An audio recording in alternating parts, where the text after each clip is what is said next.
आपने इस यात्रा में हमारी मदद की, अपनी शक्ति आपने यात्रा में डाली और यात्रा पूरे बिहार में यात्रा ने पूरे बिहार में लोगों के ज़बानों पर, बच्चों के ज़बानों पर एक नारा, वोट चोर, वोट चोर। अभी मैं आ रहा था, छोटे छोटे बच्चे थे, छोटा सा ग्रुप था, मैं वहां से निकला, मेरी ओर देखा और कहा, नरेंद्र मोदी वोट चोर। छोटे बच्चे, 6-6 साल के बच्चे अब बात समझ गए हैं कि हिंदुस्तान में वोट चोरी की जा रही है। अब देखिए, कुछ समय पहले अमित शाह ने कहा कि बीजेपी 40-50 साल अब राज करेगी। याद है आपको?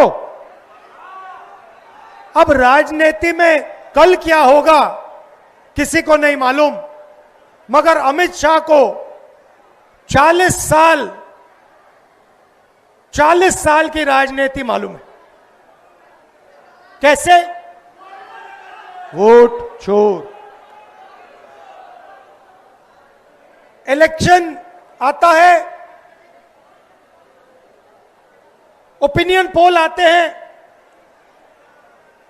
और उसमें ओपिनियन पोल हमारे जो मीडिया वाले कहते हैं, हरियाणा में कहा कि कांग्रेस पार्टी जीतेगी। नरेंद्र मोदी और अमित शाह कहते हैं बीजेपी जीतेगी और आंकड़े देते हैं 300 पार।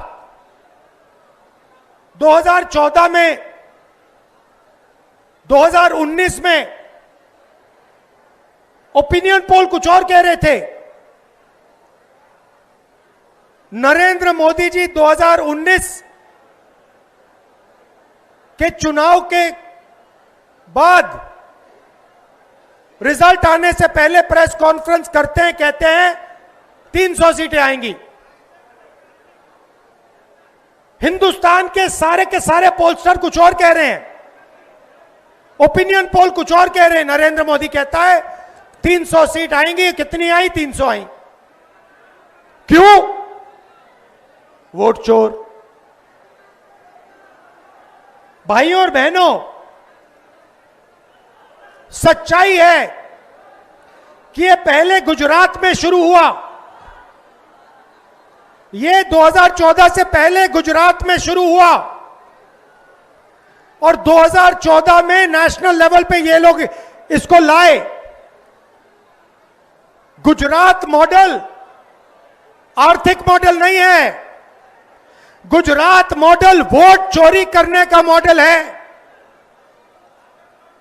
और इस मॉडल को ये 2014 में नेशनल लेवल पे लाए।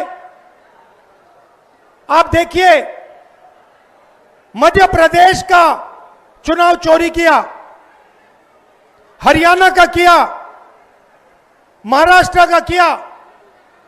हम कुछ बोलते नहीं थे क्योंकि सबूत नहीं था, मगर महाराष्ट्र में सबूत मिल गया। इन्होंने कुछ ज्यादा कर दिया। लोकसभा में हमारा गठबंधन जीतता है, 4 महीने बाद असेंबली इलेक्शन होता है, हमारे गठबंधन जमीन पे दिखता ही नहीं है, खत्म। फर्क क्या था? फर्क था कि लोकसभा में जितने वोट हमें मिले उतने ही हमें विधानसभा में मिले। इलेक्शन कमीशन ने लाखों वोट जोड़े, तकरीबन 1 करोड़ वोट लोकसभा के बाद जोड़े, वो सारे के सारे वोट बीजेपी के खाते में जाते हैं और उन वोटों से बीजेपी चुनाव जीतती है। हमने इलेक्शन कमीशन से पूछा, हमें वोटर लिस्ट दीजिए, कहते नहीं देंगे। हमने कहा वीडियोग्राफी दिखाइए, कहते नहीं देंगे। और उसके बाद कानून बनाते हैं कि 45 दिन में वीडियोग्राफी खत्म कर दो, डिस्ट्रॉय कर दो। तो फिर हमने क्या किया? हमने एक टीम को कर्नाटक में माधेपुरा विधानसभा में हमने उनसे कहा कि देखिए, आप थोड़ी गहराई में जाइए। मैं उन लड़कों का धन्यवाद करना चाहता हूं। 4-6 महीने 16-16 घंटे उन्होंने काम किया। मैं बताता हूं क्या किया। इलेक्शन कमीशन ने हमें पोलिंग के टाइम लिस्ट देते हैं, कागज की लिस्ट, 200 किलो कागज, 8 फुट ऊंची गड्डियां कागज की। हर लिस्ट को, एक चेहरे को लाखों चेहरों से मिलाया, एक चेहरे को लाखों फोटो से मिलाया, एक नाम को लाखों नामों से मिलाया और सच्चाई निकाली। भाइयों और बहनों, माधेपुरा असेंबली में, मैं लोकसभा की बात नहीं कर रहा हूं, एक असेंबली में 1 लाख फर्जी वोटर मिले। कोई 4-5 बार वोट कर रहा है, अलग अलग पोलिंग बूथ पे नाम है।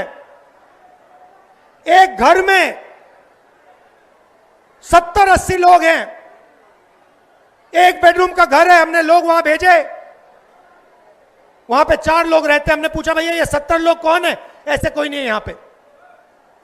डुप्लीकेट नाम, हजारों डुप्लीकेट नाम, 1 लाख फर्जी वोट। भाई और बहनों, माधेपुरा में 7 असेंबली है, 6 में कांग्रेस जीतती है। जहां पे 1 लाख फर्जी वोट थे, वो सारे के सारे बीजेपी को गए। और एक असेंबली में 1 लाख वोट से बीजेपी जीतती है और पूरी लोकसभा को ले जाती है। भाइयों और बहनों, यह सिर्फ कर्नाटक सेंट्रल में नहीं हुआ है, यह हिंदुस्तान में 70-80 सीटों में किया गया था। और मैं आप इसको स्टेज से बता रहा हूं, हमने काम शुरू कर दिया है। माधेपुरा पहला कदम है। हम आपको दिखाएंगे कि असेंबली इलेक्शन चोरी किए जा रहे हैं, हरियाणा चोरी किया गया, महाराष्ट्र चोरी किया गया, लोकसभा चोरी की गई। हम दिखाएंगे आपको सबूत के साथ, जैसे हमने माधेपुरा में दिखाया, सबूत के साथ हम आपको दिखाएंगे।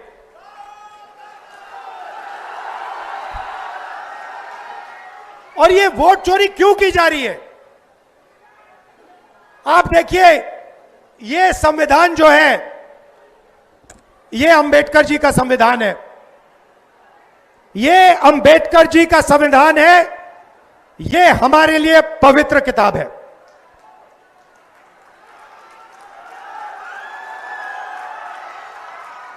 इसको दुनिया की कोई शक्ति नहीं छू सकती है। इसमें लिखा है हिंदुस्तान में एक व्यक्ति को 1 वोट मिलेगा। इसमें कहीं नहीं लिखा कि एक व्यक्ति को 2 वोट मिलने चाहिए, 3 मिलने चाहिए, 5 मिलने चाहिए और दूसरे को वोट मिलना ही नहीं चाहिए। मैं इलेक्शन कमीशन से पूछता हूं, इसमें लिखा है कि एक व्यक्ति को 1 वोट मिलेगा। आपने 65 लाख वोट बिहार में क्यों काटे? आप संविधान पर आक्रमण कर रहे हो। बिहार में हजारों लोग हमसे मिले, हजारों लोग मिले, कहते हैं भैया हमने तो वोट किया, 3-4 बार वोट किया, हमारे पास सारी की सारी आईडी है, हमारा वोट काट दिया। हजारों लोग से मैं मिला हूं। यहां पे जिंदा लोगों को मार दिया। और आप देखिए किसको मार रहे हैं, आप देखिए किसका वोट कट रहा है। मैं आपको बताता हूं, दलितों का वोट कट रहा है, पिछड़ों का वोट कट रहा है, ईबीसी का वोट कट रहा है, अल्पसंख्यकों का वोट कट रहा है। मतलब हिंदुस्तान के गरीब लोगों का वोट कट रहा है। अंबानी का नहीं कट रहा, अदानी का नहीं कट रहा, हिंदुस्तान के गरीब लोगों का वोट कट रहा है, क्योंकि वो नहीं चाहते कि आपकी आवाज सुनाई दे। वो नहीं चाहते कि आप अपनी जमीन की रक्षा कर पाओ। वो नहीं चाहते कि आप पेपर लीक के सामने खड़े हो पाओ। वो नहीं चाहते कि आपके बच्चों को रोजगार मिले, इसलिए इस पर आक्रमण कर रहे हैं। भाइयों और बहनों, इसके बिना हिंदुस्तान के गरीबों के पास कुछ नहीं है। जो अधिकार आपको मिले हैं वो इस किताब से मिलते हैं, और ये कोई नई किताब नहीं है। इसमें सोच जो है हजारों साल पुरानी है। यहां पे स्टालिन जी आए, इसमें पेरियार जी की सोच है। यहां पे वेणुगोपाल जी बैठे हैं, इसमें नारायण गुरु जी की सोच है। इसमें अंबेडकर जी की सोच है, इसमें फूले जी की सोच है, इसमें गांधी जी की सोच है, इसमें भगवान बुद्ध की सोच है, इसमें कबीर की सोच है। यह हमारी आत्मा की किताब है।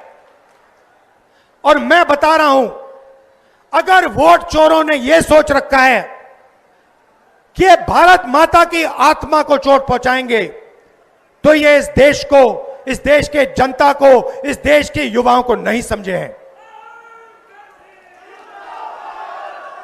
भाइयों और बहनों, मैं आपको गारंटी देके कह रहा हूं, और अच्छी तरह सुनिए, नरेंद्र मोदी वोट चोरी करके चुनाव जीतता है। नरेंद्र मोदी वोट चोरी करके, वोट कटवा के, वोट बढ़ा के चुनाव जीतता है। और नरेंद्र मोदी और अमित शाह की मदद हिंदुस्तान का इलेक्शन कमीशन करता है।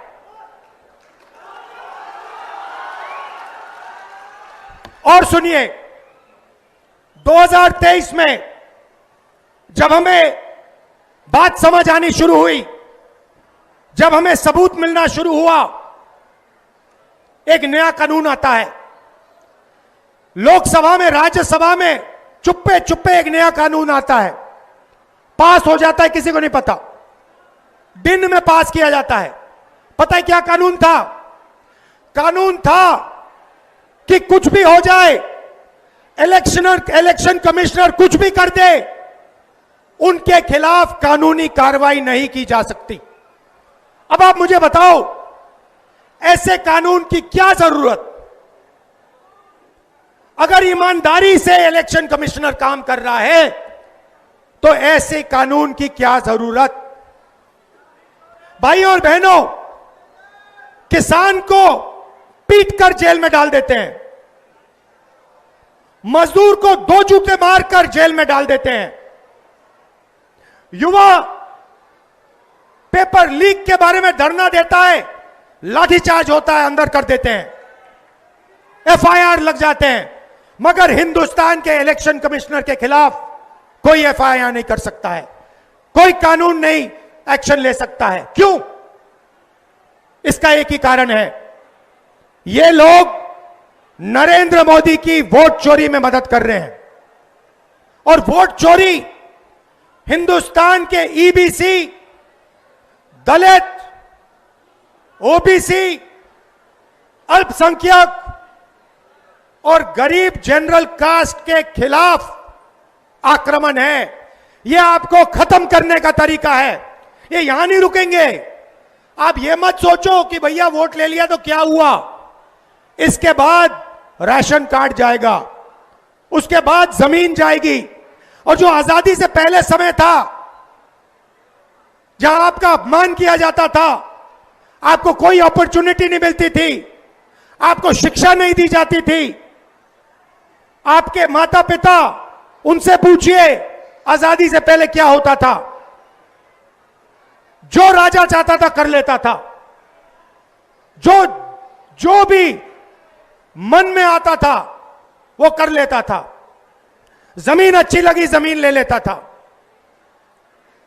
यह किताब, इस सोच ने हिंदुस्तान को बदला था, और यह एक बार फिर आजादी से पहले के हिंदुस्तान में हमें ले जाना चाहते हैं।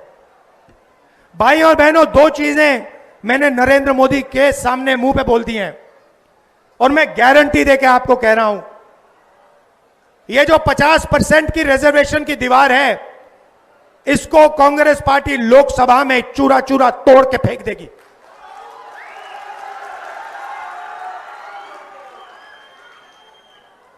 इसका चूरा बना के हम परे कर देंगे। भाई और बहनों, कॉर्पोरेट इंडिया देखिए, मीडिया देखिए। मैं आपसे पूछना चाहता हूं, हिंदुस्तान के बड़े बड़े एंकर्स हैं, टीवी पे आते हैं, आप इन सबको जानते हो। मुझे इनमें से एक ओबीसी, एक ईबीसी, एक दलित नाम बता दो। मुझे एक नाम बताओ। मीडिया में दलित नाम बताओ, ओबीसी नाम बताओ, ईबीसी नाम बताओ, कहां है? आदिवासी नाम बताओ, कहां है? एक भी नहीं है। और ये नैरेटिव बनाते हैं। आप देखना, यहां पे करोड़ों लोग आए हैं यात्रा में, मीडिया कुछ नहीं दिखाता, कुछ नहीं दिखाता। ट्रंप ने आज कहा, सुनिए, ट्रंप ने आज कहा कि जब हिंदुस्तान पाकिस्तान का युद्ध हो रहा था, मैंने फोन उठाया और नरेंद्र मोदी से कहा कि सुन, ये जो तू कर रहा है इसको 24 घंटे के अंदर बंद कर। और नरेंद्र मोदी ने 24 घंटे में नहीं, 5 घंटे में सारा का सारा रोक दिया। मीडिया नहीं कहेगी भाइयों बहनों, मीडिया नरेंद्र मोदी की है, मीडिया अंबानी की है, मीडिया अदानी की है, मीडिया हमारी नहीं है, तेजस्वी की नहीं है, स्टालिन जी की नहीं है, आदिवासियों की, दलितों की, पिछड़ों की, ईबीसी की नहीं है। मीडिया छोड़िए, कॉर्पोरेट इंडिया देखते हैं। अदानी, अंबानी, टाटा, बिरला, मुझे बताओ इनमें से ईबीसी कौन है, दलित कौन है, आदिवासी कौन है, पिछड़ा कौन है? नाम बताओ। एक नाम नहीं मिलेगा। जुडिशरी में देखो, आदिवासी नाम, दलित नाम, पिछड़ों का नाम बता दो, एक नहीं मिलेगा। प्राइवेट अस्पतालों की मालिक की लिस्ट निकालो, वहां नहीं मिलेगा। शिक्षा की संस्था, यूनिवर्सिटी, कॉलेजेस, इनकी लिस्ट निकालो, वहां नहीं मिलेगा। आप हो ही नहीं कहीं। 90% हिंदुस्तान कहीं है ही नहीं। इसीलिए ये वोट चोरी कर रहे हैं, क्योंकि ये जानते हैं जिस दिन आपकी आवाज ठीक से सुनाई दे गई, उस दिन हिंदुस्तान बिल्कुल बदल जाएगा। इसीलिए दूसरी बात मैंने नरेंद्र मोदी से कही, सामने जाति जनगणना हिंदुस्तान में होगा, दूध का दूध, पानी का पानी होगा।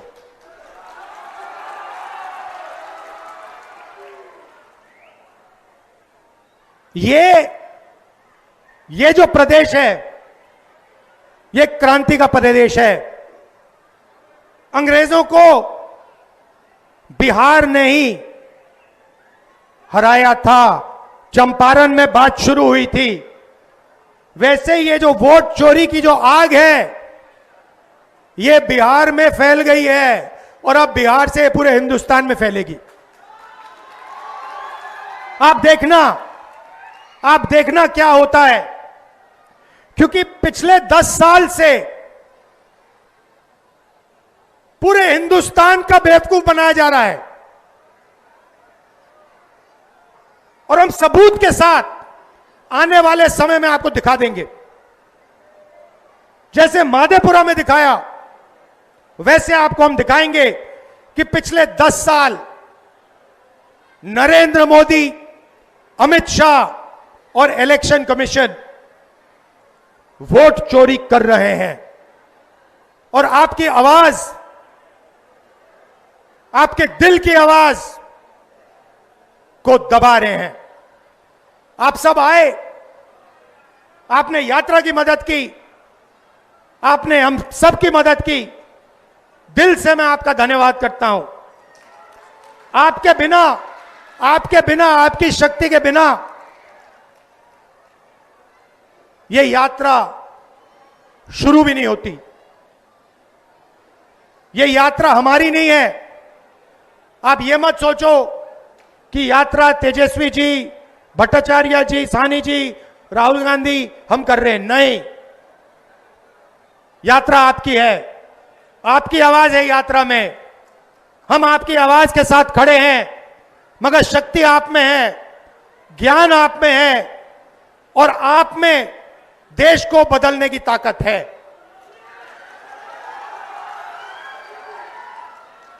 बिहार के युवाओं से मैं कहना चाहता हूं, नरेंद्र मोदी जी ने, अमित शाह ने, अंबानी और अदानी ने आपके हाथ से आपका रोजगार छीना है, आपके हाथ से आपका भविष्य छीना है। बिहार को रोजगार की जरूरत है, बिहार को बदलाव की जरूरत है, बिहार को प्रगति की जरूरत है। वोट चोरी रोकना प्रगति और रोजगार के लिए पहला कदम है। आप सबका फिर से धन्यवाद करता हूं। मेरे भाई स्टालिन जी का धन्यवाद करता हूं, इतनी दूर से आए, गर्मी में हमारे साथ चले, दिल से धन्यवाद करता हूं। तेजस्वी जी का, साहनी जी का, भट्टाचार्य जी का, राजेश राम जी का, शकील अहमद जी का, कांग्रेस की टीम का। आपने पूरा दम लगाया और यात्रा को सक्सेसफुल बनाया। धन्यवाद। जय हिंद, जय बिहार।